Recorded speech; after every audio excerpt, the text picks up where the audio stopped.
Hello, everybody. It's Miss Williams here. Today we're going to go through our new lesson. So, the other day we focused on the empires of Mesopotamia, and today we're really going to focus on the achievements of each one, how they were able to grow through the developments, and how each success of different empires came before them influenced how they were going to run. So, around the year 2300 BCE, this is where we're going to start. The Sumerian civilization was invaded by the leader of the Akkadian people known as Sargon. Sargon was ruthless, as we've talked about. So ruthless, let's remember, means he's going to get what he needs regardless of the circumstance. He's going to do what it takes to succeed. He was able to invade multiple different pieces of land throughout Mesopotamia and gain a huge part of the region as the Akkadian Empire. Now, with the advancements that the Akkadian army had made, the Sumerian people did not stand a chance. Down below, we have a map that shows what his campaigns actually looked like in order to gain all of the land and to invade each different city-state. So if we remember, the Sumerians had created the writing style known as cuneiforms. The Akkadians kept using the cuneiform in their society, and this was a great way for them to keep track of records, messages, and crop productions. Now, thanks to Sargon, the Akkadian ways of life were spread all throughout the new empire.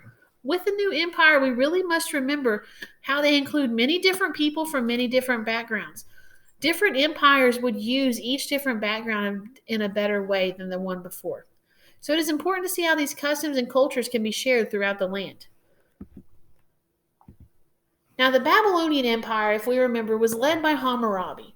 Now, Hammurabi, yes, he did create his 282 codes of laws, but he also created more defense measures to ensure the safety of the Babylonians. So he was able to improve the walls that were built around the cities in order to protect everyone who lived there. Now, after his code of laws, he also spent his time gaining more ground throughout the Mesopotamian region. Using the Euphrates River, which is right down here, he would actually store the flooded waters that would come during the flood season of the spring and eventually release it to flood out his enemies who were trying to invade him. The Assyrian Empire was the largest empire during this time. They were actually able to create the first library in Nineveh. This is where a majority of the ancient Mesopotamian writing was stored, including the Epic of Gilgamesh. Now, at the bottom here, we have what is one of the writing tablets that the Epic of Gilgamesh was actually written on. Now, the Epic of Gilgamesh is considered to be one of the oldest historical and religious texts known in the world. Okay? The Assyrians were amazing engineers. So they were able to change the course of the rivers, build stone palaces. Not long after this, they were also able to start creating the wheel. Now, the wheel has always been around in Mesopotamia. The wheel was originally used to throw pottery, but now, once the Assyrians started taking over, the wheel started to be used for chariots and for transportation and protection and everything like that. So the wheel was one of the biggest achievements that came out of this time. But sadly, not long after the reign of their king, Nineveh was destroyed, including its wonderful library, by the Babylonians. Now, if we remember, the Babylonians actually came back and had the Neo-Babylonian Empire, which meant new empire. So with the invasion of the Assyrian Empire, they were given a second but short chance to create a successful empire. Now, King Nebuchadnezzar rebuilt the city of Babylon. And as we see behind him, this is what's called the Isthar Gate.